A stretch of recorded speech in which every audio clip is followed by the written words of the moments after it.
દેવામાંથી બચવા માટે બિઝનેસમેને પરિવાર સાથે મળી પોતાના જ મોતનું તરકટ રચાવ્યું। બધા માની બેઠા હતા કે તે મરી ગયો છે, પણ 7 દિવસ પછી તે અચાનક પોલીસ સામે પ્રગટ થયો। ફિલ્મને પણ ટક્કર મારે તેવી એ સ્ટોરી મધ્યપ્રદેશના રાજગઢમાંથી સામે આવી, જ્યાં વિશાલ સોની નામના એક ટ્રાન્સપોર્ટ બિઝનેસમેને પોતાના જ મોતનું જુઠ્ઠાણું ફેલાવવા એવો કારસો રચ્યો કે સાંભળનારા મોઢામાં આંગળા નાખી ગયા।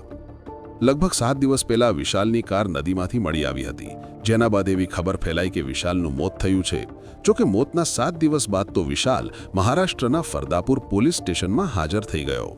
વિશાલે પોલીસ સામે કબૂલ્યું કે તેના માથે બેંક અને અન્ય લોકોનું મળીને લગભગ 2.4 કરોડ રૂપિયા દેવું હતું, જેમાંથી બચવા તેણે પોતાના મોતનું નાટક રચાવ્યું। તેણે પોતાની કાર નદીમાં ધકેલી દીધી હતી।